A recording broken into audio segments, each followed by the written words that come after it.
Yeah, I have 2 kids. I'm not going to pretend I'm not a mother. It's the best thing in the world for me. They're for my kids. Oh. Do what you need to do. And he shoots her point blank. Dragon. Dragon? What reason would I have to get in the way of another man's voyage? Who's Dragon? He's Dragon Dad. Let's It's Dragon Dad. go. It's Dragon. End of the arc. That's not how things work. like he was- That's not. You know. Yeah, right. We're coming up to the end of the movie. Let's put the title and the poster sequence there. That's not what happens. You do that at the beginning of the arc.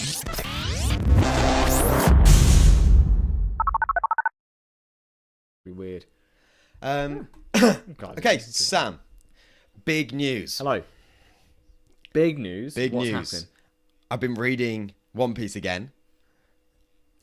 We're back. We're back, and we have finished Arlong Park. We have wrapped up. Is it East Blue? Is it the East Blue arc? The East Blue Saga is coming Saga? to a close. You've got probably one more left to go. No, I'm done. You finished Loguetown? Yeah, there's only 4 chapters. Isn't Chapter it? 100? Yeah, chapter 100? Yeah, done. Then yes. Oh my goodness, you are actually finished with the East Blue Saga. So you've finished 2 arcs, which I guess we'll talk about both today. Arlong Park and Loguetown. Yeah. I mean, is it? You say roll Road? into one. Yeah, Road Town's fairly short. Like, it's good. I enjoyed it, but it's 4 chapters. There's only so much storytelling you can tell. Not a lot to say, is there? No. Yeah. So we are at Arlong Park to begin with, and we have our main cast of Luffy, Zoro, Usopp, Sanji, Yosaku, Nami. and Johnny, and Nami has gone off then. So at the end of the Barati arc, We're chasing down Nami. yes, we're chasing her down because she's gone off to Arlong for reasons yet to be determined. But we're following her down to try and get her back on crew because Luffy is convinced that he needs Nami for some inexplicable reason. He's decided He needs a navigator. he needs a navigator, but it has to be Nami. And it has to be Nami. She, just so happens to have navigated him to at least 2 islands. Yeah. He's seen her skills firsthand. Yeah. Look, Luffy is the character that sees the good in everyone, no matter what anyone else sees. So if Luffy says that they're a good person, we just have to take it as the audience that they are a good person because Luffy is the moral compass of this world, and he sees the good in everyone. He's great. in charge. But this Arlong Park arc is Park arc. The Arlong Park arc is The Park arc. Nami's arc. This is her moment because, and you know what was really bizarre? I didn't clock that we didn't have a backstory for her because everyone else when She just when kind they've of been turns up, right? yeah, and it's like you're now a part of the crew, and that's great. But everyone else got their moment, and I don't know. I thought she was flashback. got a massive tragic flashback backstory. Yeah, tragic backstory, absolutely. Every Marvel superhero's got one, and every member Absolutely. of every member Straw Hat member. Yeah, every Straw Hat member has one. So we've got Zoro with his best friend dying, Falling down the stairs. Yep. Yeah. Sorry, it's not funny. It's tragic. Usopp has his parents. What happens to his parents? Yeah, his mother. Well, his mum dies because of a disease. Yes, and his dad's a pirate who's just gone off. runs off. Yeah. With Shanks. Yeah. Because of course, and of course Sanji with the shipwreck and with Chef Zeph. Yes. Oh yeah. Eating his own leg and. Is there a person on? Is there a person in this world who doesn't have a tragic backstory? That's the honest question. You know what? I don't think so. What's Luffy's backstory really?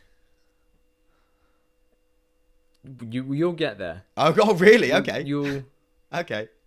Is there not? you'll see. But what do I know so far then? You get the Can you initial determine what I parts. know so far? Because Okay, so far you know that Luffy lived on this island. Yeah. Where in the village, and he wanted to. be a pirate because he knew Shanks. yeah, that's all we know. And Did we meet Mum? he ate the gum fruit. We didn't- No, we never find out mother. We don't know Okay. dad. We just know Okay. that he was taken in by the village chief. I feel like I should have questioned this more. I feel Possibly, like feel like this should have. I think rule of shonen kind of kicks in for a lot of it, and you're just like, and that's why with Nami it kind of flies by because she's joined the crew now. By the time we get to the Arlong Park arc, she's been with us since Buggy. Back in like one of the very... In fact, she's been there almost since chapter 2. She turns up on the very first ship that Luffy washes in on. Right. And we just kind of accept, okay, she's here now and she's a thief. She likes money. She's a bit cheeky. But she's got kind of like a heart of gold and she looks after kids and whatever. And then we get the betrayal and we don't think until that point, oh yeah, we don't know anything about Nami. Yeah. And it's only now that she's gone that we think... Oh yeah, actually, she was kind of mysterious. Whereas everybody else, even the bad guys in some cases, are getting these tragic flashbacks and explanations for why they are the way that they are. Yeah, so to a degree. So we get to Arlong Park from the perspective. Well, it jumps around a lot of the perspectives. We do follow Nami as she reveals that she is working with Arlong and his crew of. Sword people, because that's the fishmen. Fishmen. Sword people? Where did that come fishmen. from? It's because he's got a sword. Where did sword people come from? He's got a big jaggedy nose. He's got a sword and on his nose. And Hachi uses the 8-sword style. He does use the eight sword style. The fish people. And she's been working with them for ages. And as the arc reveals, she's doing it so that she can earn enough money to buy back her village, which is Kokoyashi village, I want to say. It's probably not important, but I've got it written. So something village. Yeah, yes. Kokoyashi village. Kokoyashi, yeah. And so she's working for Arlong to try and earn enough money. Excuse me. Skimping and saving and stealing. Mainly stealing, I guess. Mostly in order to buy cat burglar. In order to buy the village back off Arlong, who basically runs a mafia style money, not money laundering. What's the word? Like a racketing. He's running a racket, right? Yeah.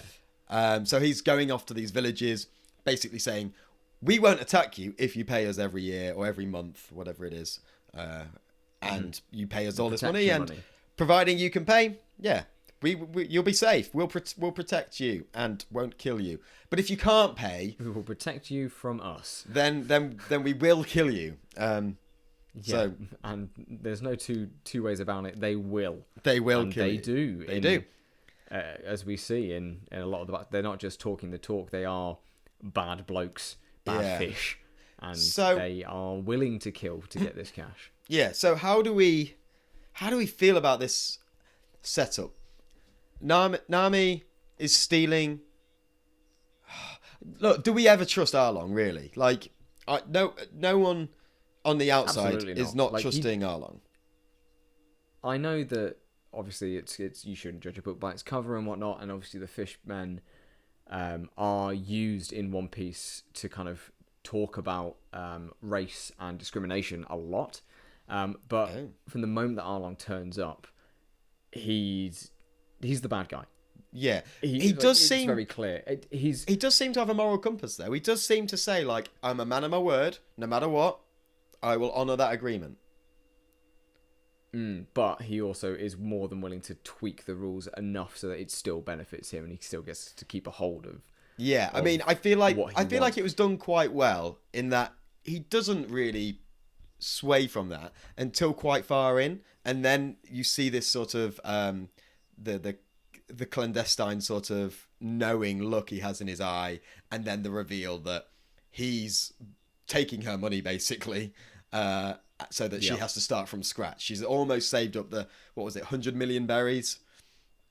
I think it was. Yeah, it was a big sum, and she'd almost got there, and then he got one of the Navy officers to ransack her home, steal all of her berries back, and she's distraught, and she goes to him and is like, that's the final straw. And then we got the reveal that the villagers have hated Nami, or pretended to hate Nami all this time. She's a traitor. She works for Arlong.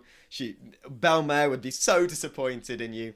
And then we get the reveal that they knew all along that she was trying to save them from Arlong, and it hits. They were trying hard, to get man. her to go. They were trying to her to see that it was pointless and so that she would leave.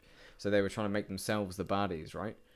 Well, I think it was more the fact that they didn't want to put the pressure on her if she didn't succeed. They didn't want her to know that they were relying on her to get them. I think that's the approach that Genzo takes when he explains it. So he's like, yeah, we didn't want you to think that you were our only hope and that we wouldn't be able to do anything without you, and we were relying on you, because if you failed, then we were screwed, basically. So we kept it all a secret, but we've always appreciated what you're doing. And then, you know, we've got right to the end already, but it is because that's like the crux of the arc. It's this journey that we learn. We're just revealing bits about Nami's character and about her relationship with Arlong and her adopted mother, about how Belmere took her and her sister. Ex-Marine, right? She was she a vice admiral? Something like that. She was some sort of, I don't know. I thought she was more something more sinister. Part of the Marines, basically. Was she? Okay. She was part of the Marines, and then she joins back with Marines, troublemaker, blah blah blah blah. Yeah, basically, Belmare used to be part of the Marines, and then she comes back and she raises Nami and Nojiko. Nami's sisters, Nojiko. Yeah. She brings them both back. You see the panel where she's holding them on her shoulders and she's just carrying them back, or carrying them under arm, I can't remember. And she tries to raise them as best she can with the tangerine. Yes, the tangerines. Nami's motif for like the rest of the series is these protecting the village so that she can grow these special tangerines for Belmare in honor of her memory. And again, and we talked at the beginning about tragic backstories for characters and finding out about how Nami was raised and what Belmare went through to try and protect them, and the fact that Arlong just kills her in cold blood, and the fact that Nami has had to suffer under the fishman who killed her mother, essentially, for all these years. He's held her captive as well. Like we find out that he's kept her map room. Yeah, her map room. Just kept her slaving away, drawing map after map after map, beating her when she tries to fake one or like gets it wrong or tries to escape or whatever. And it's and we'll get to that because that's awesome. But in the build up to that, we just like Nami as a character is so far she's been so cavalier. She's been so like sort of quite light-hearted. Devil may care, running around, just big smile on her face, cheeky, tongues out, using a sex appeal to kind of get by, knowing that she kind of acting like she's hot and that she's in control at all times, pretty much. Yeah, but we find out. But we find out why, and that's the emphasis Belmare's put on being happy and sort of not ignoring, but like enjoying life. She says something about I can't remember the exact phrasing. Someone will know. But it talks about there's horrible things in the world, but you need to be able to move past that and ignore the misery and be able to enjoy what you do and love life and sort of just be happy. And there's a scene when Belmare is shot because Arlong shoots Belmare because Belmare doesn't have the money for all three of them to survive. So she puts it's 100,000 berries per adult, per adult, 50,000 for kids. Yeah, and she has 100,000, so she has enough for herself. And the kids are hiding in the woods. So technically, the Genzo and everyone's trying to get her to pay for herself.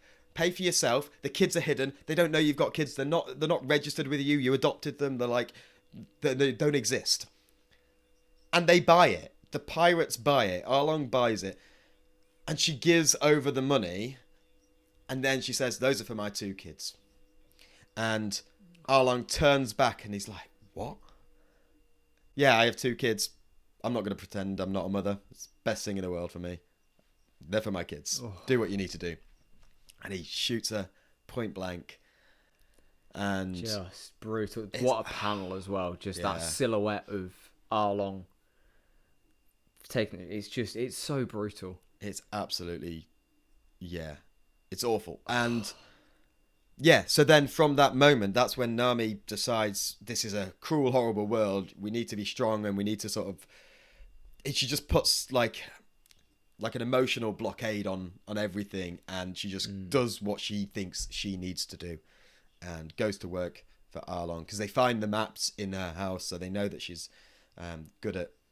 She's got mapping. skill with navigation and topography and stuff.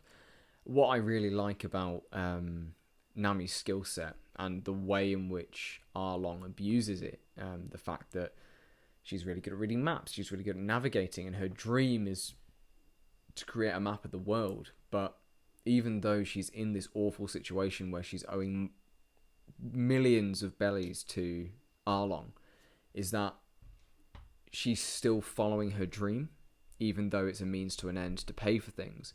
She doesn't allow her dream to be completely killed off.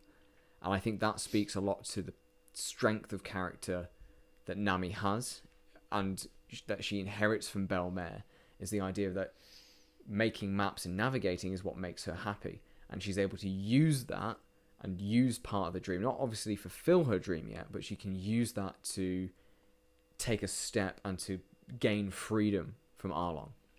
And that's almost the first seeds that One Piece sows of this idea of following your dreams on one hand and having freedom on the other hand. These are two massive themes that the series beats you over the head with. Yeah. And this arc is the first kind of crystallization of that, where you get the lofty goals that are providing the hope and the strength for a character to persevere through the dark times, and then Luffy being the ball of charisma, dumbassery, and sheer strength that he is, barreling in, and possibly not even for the fact that he's doing it because it's the right thing, but he's doing it to free Nami. Luffy's doesn't develop at all, really, in this arc. No, he walks off.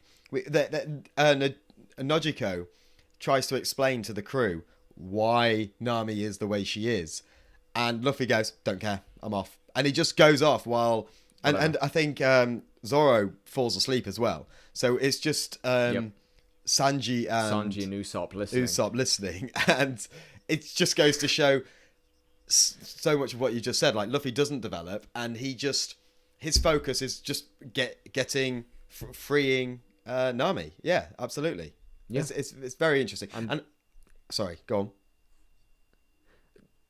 To build on that a little bit as well, the freeing of Nami, in so doing, he also frees the village. Now, obviously, that wasn't his plan. He could care less about freeing the village and helping all these innocent people who are under the thumb of another wicked pirate. He just wants his navigator back. Yeah. He doesn't like seeing a person he considers a friend to be suffering. Yeah. And we get just this. I say that Luffy doesn't develop at all in this arc, but it's kind of a lie. There's a specific moment where we see him solidify his kind of values and what he sees in his crewmates, and that's when Nami asks Luffy to save her, and he just takes his hat off, the most trusted thing in the world to him, puts it on her head, and then just starts walking. Goosebumps. And it's just, I know, I've got him, and he just walks up to Arlong Park. Him, Sanji, Zoro, just the big three, the monster trio, asserting their dominance and turning up to Arlong Park to save their crewmate, their Nakama, to save Nami. And it's pure shonen, and it just works. Yeah. Luffy is here to free his friend. That's his focus, and his crewmates are so behind him in this endeavor that they're willing to walk into battle alongside him. And it's just, it's so good. You're right. That is a very powerful moment, and Luffy seeing his rage be so quiet and inward is just all the more terrifying. Like, that moment, he's so in control, I guess, but like you could see his head's bowed and he means business. And it's the same moment when Eyes all later, blacked out. yeah, it's the same moment later when he's in the mapping room with Arlong at the very end, and he starts to realize the suffering that Nami has gone through, the years and years under the control of Arlong, and he just does not care. He just goes to town, and he's not even bothered about Arlong at that stage. He's just destroying the map room. He's just not trying, focusing on him just at all. trying to bring down. And Arlong just doesn't know what to do. And in the end, obviously, they engage, and the whole place comes down. And we have that really poignant scene at the end with Luffy sort of coming out of the rubble. When he stands up, yeah, and he's just silhouetted against the sun, and he's just like, yeah. It's iconic panels, and it speaks to it as well, because where the anime and the manga are at the moment, we still occasionally get flashbacks to Nami here and her motivations. There's an episode recently where Nami has a particular fight in the anime, and it shows scenes from Arlong Park, and it shows parts of her flashback story. And I would argue, out of all of the Straw Hats, it's Nami's backstory and the commitment of the crew to save her in this arc that is one of the more powerful moments for One Piece. I said to you before, when we kind of it brings the crew together, and it's the first kind of family moment for the crew. And I mentioned to you when we first started doing these arc reviews that getting to Arlong Park is almost a make or break point if you're starting One Piece. Yeah. If you can get to Arlong Park and you finish Arlong Park and you enjoy it and you think that it was a good arc and it works for you, then you are most likely going to like the rest of One Piece. But if Arlong Park doesn't work for you, then the formula for the series doesn't really change that much. Which we'll come to. You get a lot of... Which we will get to. And we'll see what your opinion on it is. But yeah, it's nice to revisit these moments, and even thinking back on them is like... From what you said there, like the camaraderie that these people show is very evident in the battle scenes where you've got Sanji and Zoro and Usopp. Usopp has his own arc where he stands up. Usopp has a fair crack. He finally sort of stands up face to face. Like, he's done a lot of sort of underhand shooting from distance, running away, doing his bit, but never really being that full on, I'm going to put myself right in the middle of harm's way. He's always tried to get away from stuff, which is fine. You know, he still does his bit. And then this arc, he stands up to one of the fishmen and goes head and toe to toe with him, because he knows that if he's going to be a pirate, he needs to be able to fight, and he needs to be able to put his life on the line. And he comes to the realization that the reason Luffy is so happy all the time is because he's just living life on the edge effectively. He doesn't think long term. He knows that every moment could be his last, and he's living life like that. Well, there's Which so we many get to in Loguetown as well. Absolutely, Luffy's, yeah. Like you said, cavalier attitude towards his life. Yeah. Exemplified when he's up on the dock, like up in the stocks. Yeah. Up in Loguetown, and he's just like, oh well, if this is how it is, off I go. Big And he smile, laughs. about to be executed. Yeah. Oh, And the last what a person, scene. the last person to laugh. It was 22 years ago or whatever, 20 years ago. Was Gold Roger. Yeah. And you're like, oh, I remember him. He's the pirate guy. But then there's all this like, first chapter. okay, right, we're jumping around. Okay, we'll come to that. Okay, because there's some interesting we'll stuff get there. Let's wind back to Arlong Park. Right, Nami. The last thing, well, not the last, probably not the last thing.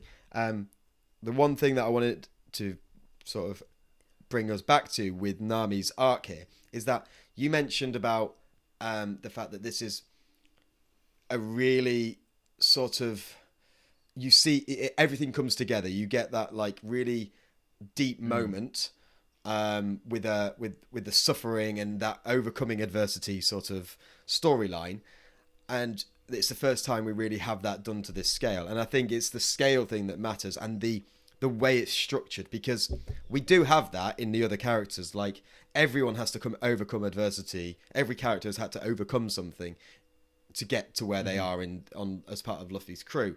But a lot of them, like Sanji especially, like getting stranded on the island, going to be a chef and all that sort of stuff. But I think a lot of it happens way in the past. It's backstory, it's flashback.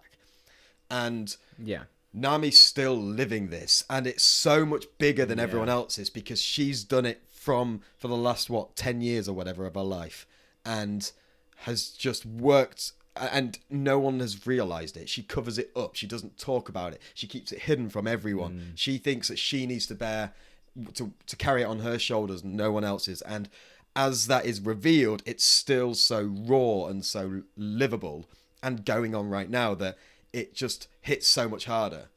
And then on the flip, when you talk about the camaraderie, I think when you see Zoro and Sanji stand up, and Usopp stand up in the way they do to back Luffy without really second guessing him at all. Like, they'll call him an idiot or whatever, because he is, but they just have his back wholeheartedly, and they go full force into those fishmen. Oh yeah, there's fishmen.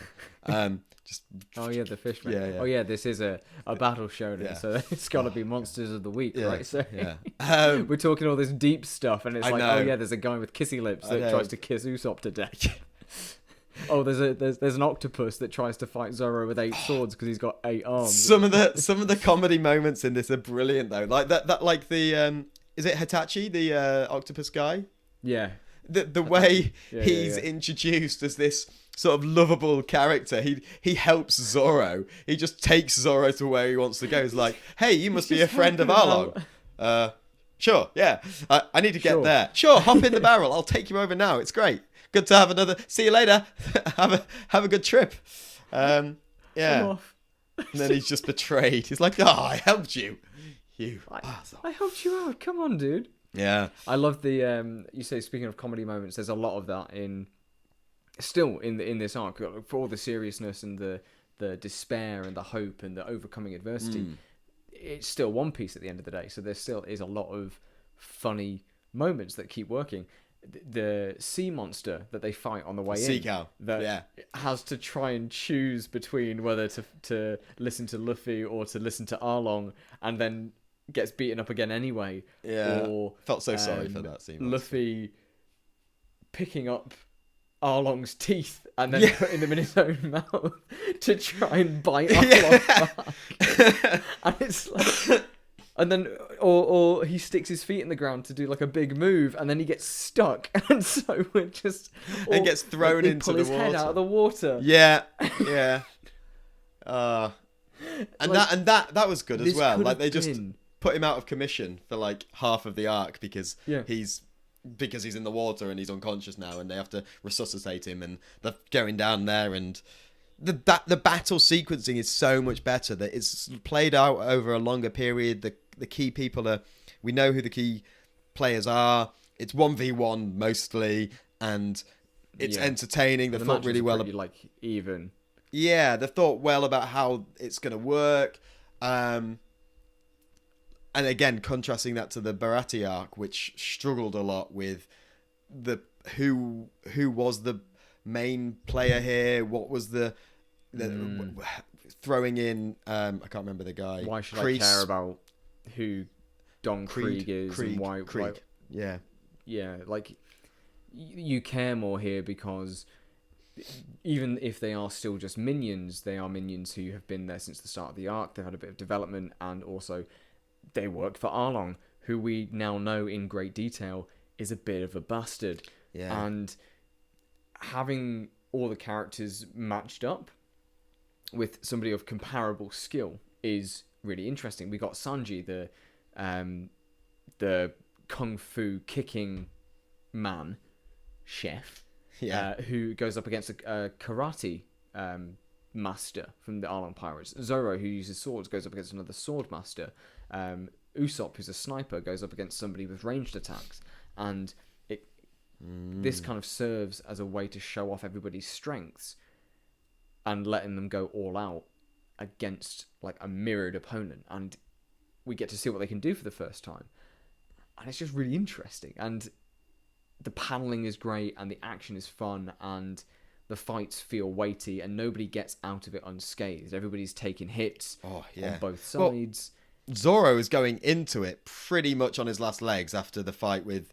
Yeah, because Mihawk was already pretty much bisected him, and he's just like, yeah, okay, I'll fight another guy. Yeah, sure. Just keeps going. And they do emphasise that throughout the arc, how any other man would be dead, and he still steps up and still manages to do what he needs to do, and he is so down and so beaten. It's crazy to see him just keep getting up and fighting on. But I guess that's good, because that shows that it gives so much room to grow, doesn't it? Because he's not at 100%. He's probably at like 20%, and manages to hold off like the second in command. Yeah. You just know that if he was at full strength, that this fight would have been over before it started. Like, imagine him and Luffy like tag teaming Arlong. Yeah. Like at this point. Yeah. Like, you've got to nerf him because he's too powerful. Yeah, and it's the same with exactly. It's the same with Luffy, isn't it? Putting him in the water. But it is nice to see that, because we've heard so much about the gum fruit, and knowing that you can't swim, you sink. And seeing that play out is good. And just fortunately, he's got a stretchy ass neck that can go that we can pull out of the water. Yeah. Yeah. And there's other small moments in the fights as well. Like, Sanji's fighting one guy, and Sanji gets thrown in the water as well. And his solution to getting the crap kicked out of him underwater is, okay, the fishman's got me, and he's just going to hold me under here until I drown. What can I do? Oh, he's got gills. I'll use the last of my oxygen to blow into the gills and essentially drown the fishman underwater so he can escape. And it's small things like that really take what could have been a boring, I'm going to punch you, then you're going to punch me, back and forth, into like a dynamic battle that you're kind of invested in. You want to see how they're going to get out of this scrape. Yeah, absolutely. Your camera's gone really blurry. Do you want to try and... Oh, there we go. You're back in focus. Yeah, the fight scenes are good. It's because I was underwater like Sanji was. Of course, yeah. I'll put some little... I was just adding to the dynamism. Little some fish. Bubbles. Yeah, some bubbles and some fish swimming around you. I won't. I don't have the skill set to do that. Okay, right. Where do we want to go? I guess the end of the arc. Yeah. So Arlong is defeated after an amazing gum battle axe from Luffy. And where the Navy he breaks his nose finally. Snaps it, and we kind of had the reconciliation of the crew, and there's the big party. Yeah. And everyone's celebrating and laughing and drinking and chilling out. And we get something that's really important for One Piece going forward. And the Straw Hats finally get their bounties. Yeah. Yeah, so... because the Marine Man calls them in. Yep. Well, basically, he comes to get the... Does he come to get the payment, or he comes to basically act like the dog's bollocks? He gets money from Arlong, so basically Arlong is operating this racket to raise funds, and the Marine guy isn't ratting him in to the rest of the Navy, because Arlong is then using the money he gets to pay off the Navy guy, so that he can just basically keep going, and he can then... Now Arlong's out of the picture. What's his expectation? Is it just that they keep paying him, kind of thing? Because I'm sure he comes in with a lot of bravado and tries to take... He can't do that. The reason that it works is because the pirates are there, so he's using the pirates as an excuse. If he was to try and get the money directly from the citizens, then the Navy would be all over him. But because he's taking the money from Arlong and he's kind of in a negotiation with the pirates, we hear at the start of the arc, it's our first mention of the 7 warlords of the sea. These pirates that are essentially what they call privateers, owned by the government and who do bidding. And this is kind of like almost a setup for that. It's Arlong's working with this one particularly corrupt Marine guy to assert his dominance in this area. But if Arlong goes down, the Marine guy goes down as well, and he can't start cashing the checks. Once Arlong's out of the picture, village is free, and Marine guy's annoyed. So Yeah. he decides, okay, Luffy. Well, Nami Here's does your bounty. kind of pound into him a little bit as well. Like she doesn't let him go easily.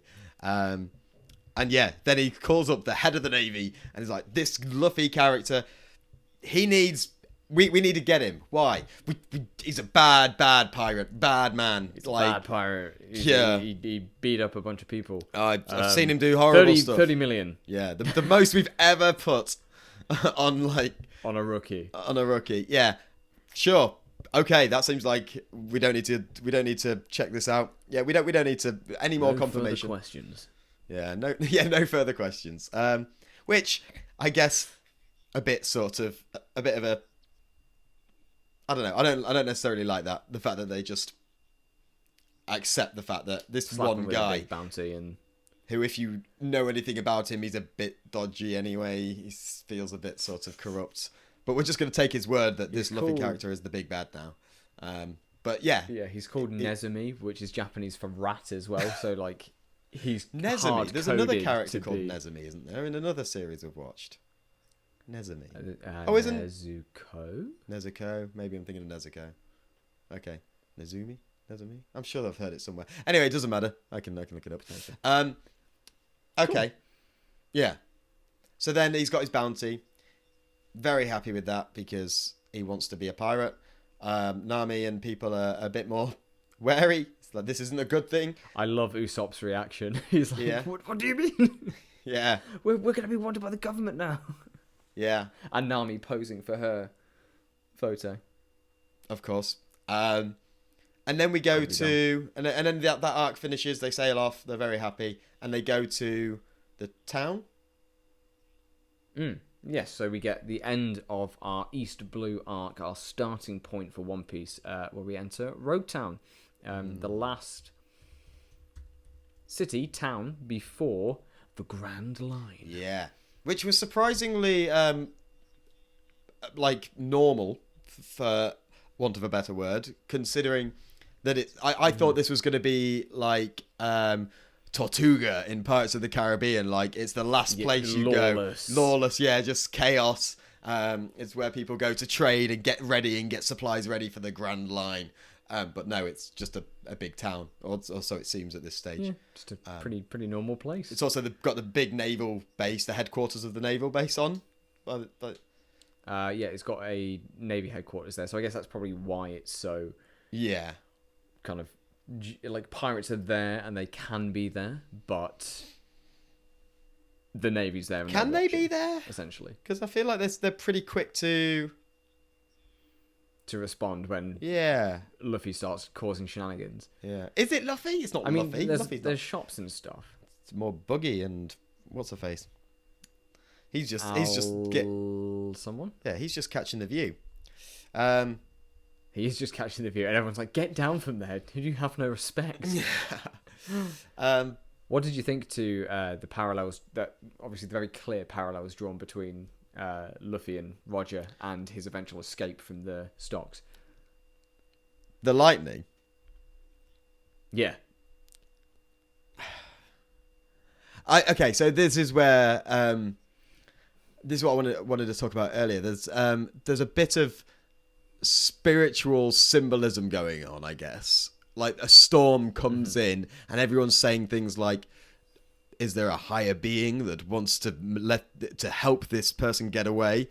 Is it the spirits? Yeah. I'm thinking, are they hinting at it's the spirit of the old pirate lord that's sort of willing... Of Roger. Yeah, Roger is willing Luffy to get away. Or is Luffy the reincarnate of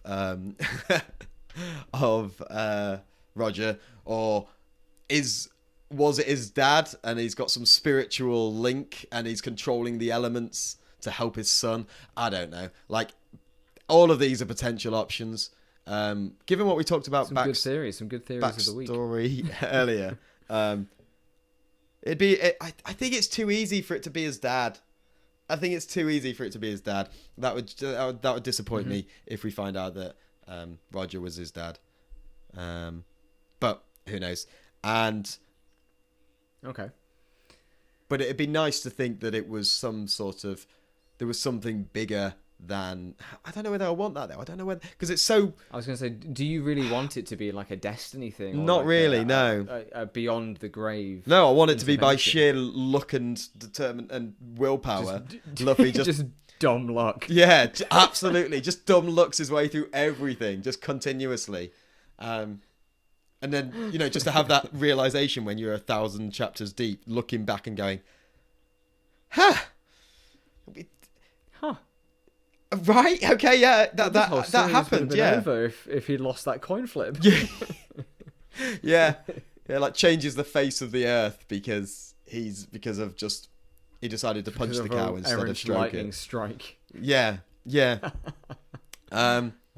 So, but speaking of Loguetown, what did you think of Smoker? Okay, so far we haven't seen too much of him. He seems like a real sort of badass character who's sort of just... I smoke two cigars. Yeah, he smokes 2 cigars. He's just a militant, isn't he? He reminds me of the last militant we saw, which was with the buggy arc, with the guy with the axe arm. Morgan. Yeah, sure. Yeah, Captain Morgan, yeah, obviously.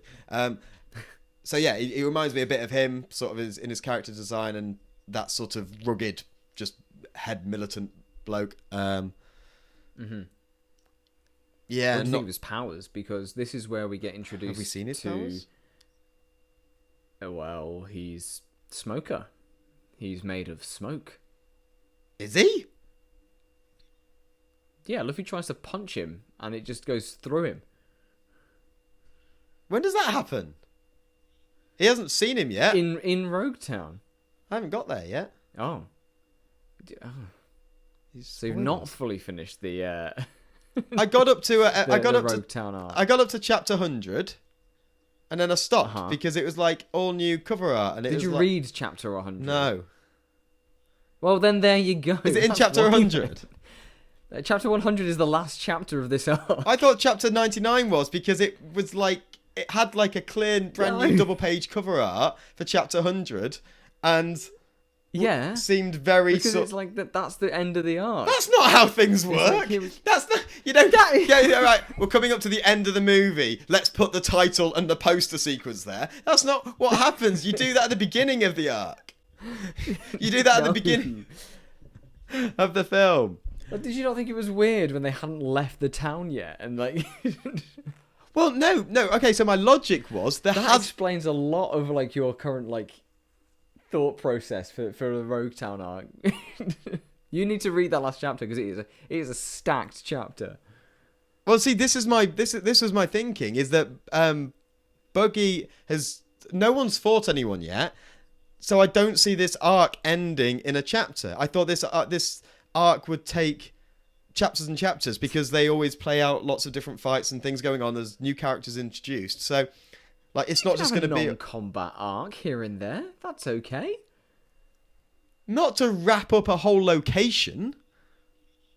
Yeah, it's 5 chapters. You don't need everybody to be like flinging fists. Are you trying to speed read this now in the background? Maybe. Currently, our live chapter 100. Here we go, ladies and gentlemen. Here's the title for the video. One Piece chapter 100 live reaction. Chop chop car. I can't believe that. Yes, thank you, Buggy. Okay, so there's a lot of fighting. I'm definitely skimming it, reading. I will go back and read it properly. Okay, so he's got a bike. He's got a trike.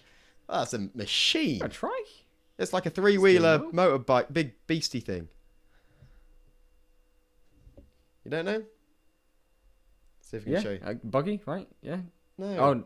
Oh yeah, Smoker. Yeah, his smoke-powered bike. Yeah.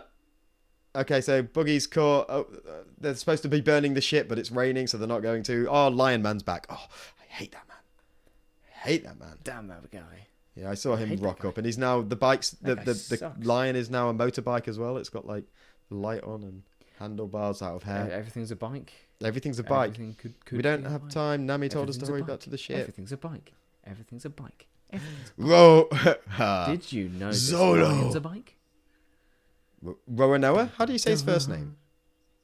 Roronoa Zoro. Roronoa Zoro. So this new character, this female swordsman, is challenging him. Who looks just like his childhood friend. I'm going to take And he's like, Wado you look like Ichimonji away from you.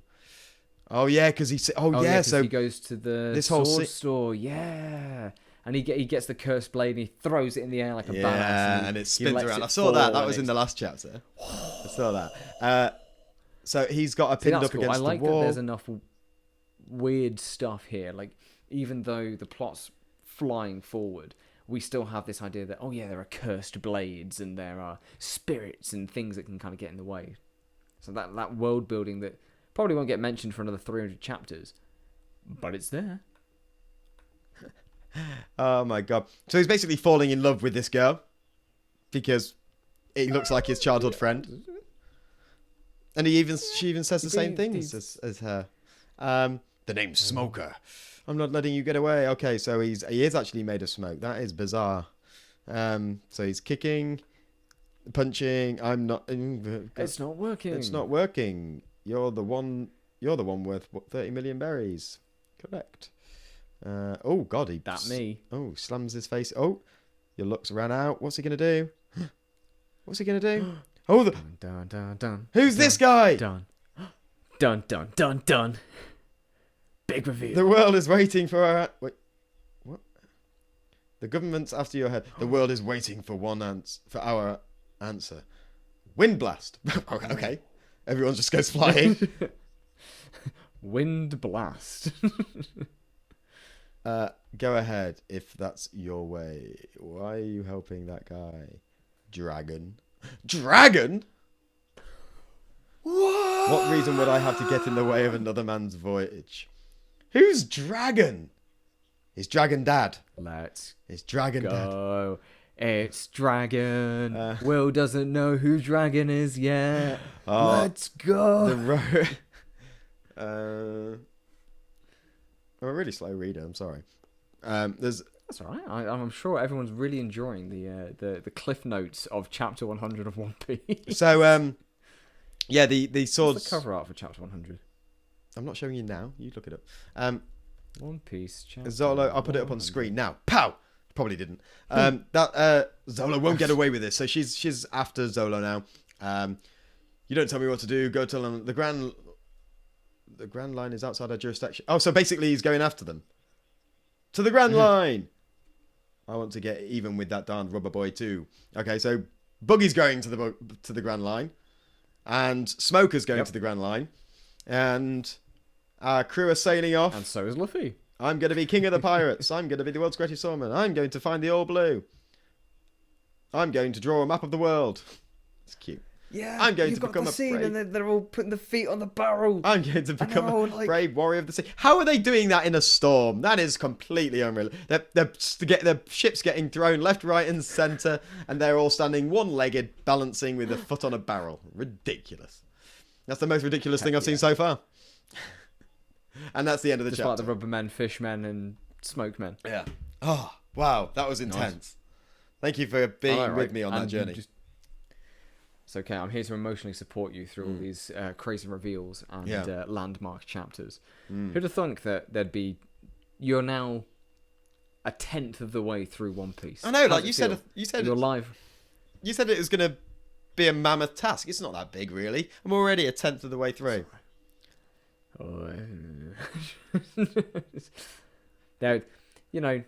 Some arcs they drag. Oh, okay. So it's more the content rather than the time frame that you're the timing. Sort of, yeah. Okay. Yeah. Should I? Okay, To just sort of draw tangent, I guess, a little bit. Should I? I guess this goes into my final points. Did you have something you wanted to do before we sort of wrap things up with like final opinions?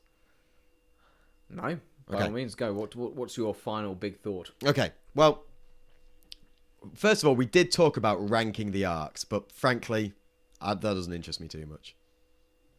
I can't be bothered with that. Fair play. That's okay. However, There is. I want to know whether I should now start watching the anime up to this point and then stop, or do I just continue? Part of me really wants to just continue reading because then I can say I read all of One Piece before even seeing an episode, and that would be quite cool. But there's also like the realization of what that was on screen would be quite cool as well. Yeah. What I would do if I was in your shoes, if I was in the year of our Lord 2022 trying to get into One Piece, and you've not got the time to watch One Piece or to sit through the dub, because watching the anime, especially with the pacing issues and production issues that plagued the show for multiple years, that's not going to be the most efficient way. What I would suggest to anyone who wants to get into One Piece is read the manga, and then any time that you find a moment that you think is really good or you want to see how the anime adapts it, tap it in on Google. Right. Or tap it in on YouTube.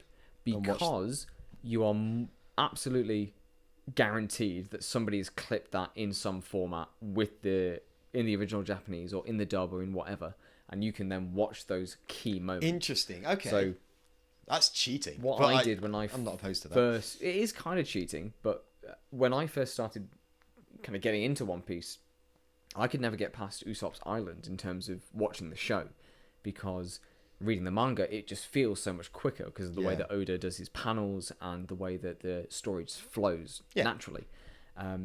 So for years, my experience with One Piece was I'll read the manga and that's it, and then I'll watch the movies. And then, a special episode came out, so I watched the special episode, which adds to the lore. Yeah. And it was only this year that I actually went back and watched the edited version of One Piece. I think if you're trying to get into One Piece, the manga is the best way to do it, because it's the fastest way to get caught up on the story. And if you want to go further into the franchise and further into this universe, watch the movies, watch your favourite moments, check out the fights that you think are really interesting. So the movies aren't based on manga? No. Sometimes Oda will work with the production staff, like with films, Film Z, Film Gold, Film Red, and Stampede. Okay. He worked alongside them to kind of give them ideas, and some elements of that have come back and been referenced in the manga, especially the new film at the moment, One Piece Film Red, with Uta. She turned up in a manga panel, and actually I've got a copy of Shonen Jump here. Look, I'll show you. Hang on, give me a second. I'll grab it. Okay, we will wait. Interesting. Right. So, because Film Red is doing so well monetarily, Oda worked on it and gave a bunch of backstory and insight to the directors. And on an actual honest to goodness copy of Shonen Jump, we have Luffy alongside a movie original character who is now canon to the manga. So the movies can be considered canon because they are usually just normal shonen action movies where it's everything is reset to zero by the time it gets back. But recently, they're feeding more lore into it and more character details and character motivations. Like this film especially really digs into Luffy's backstory and his motivations before he gave himself the scar. So it's a lot to do. It's called Film Red because it's all about him and it's about Shanks. So cool.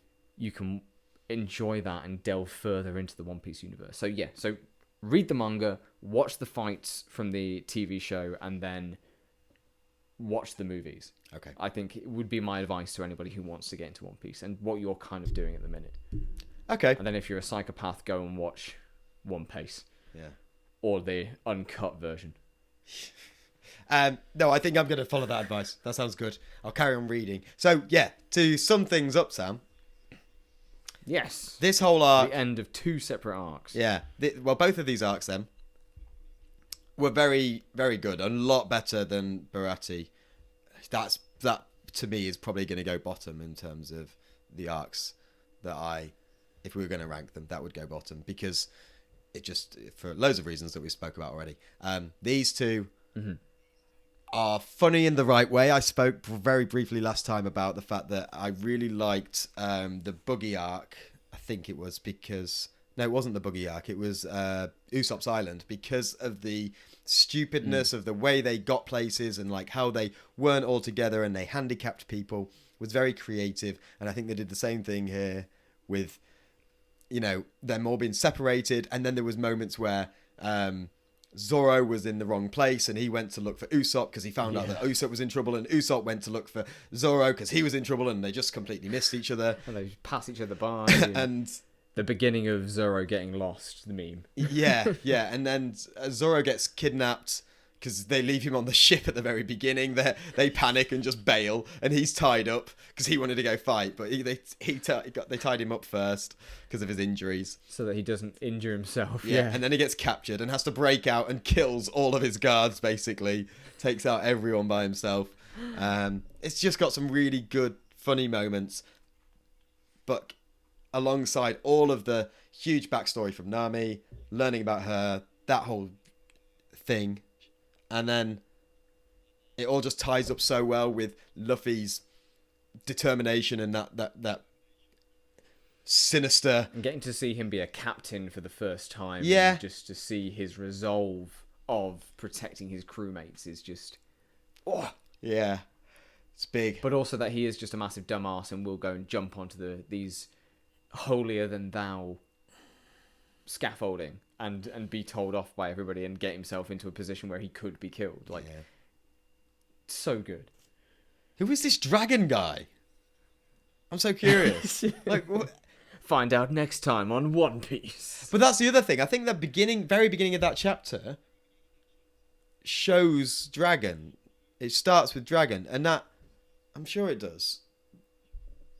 Because that's another reason why I didn't read on. What we're seeing in real time here is Will is discovering One Piece world building, where in one chapter they'll mention something or someone, and then they will not come back to it for another 100 to 200 chapters. And then when it does come back, you're like, oh yeah, I remember that being mentioned, and it sticks out in your head because it was so weird for it to be mentioned at the time, and then it comes back around. So he starts that. Ooh. He starts that.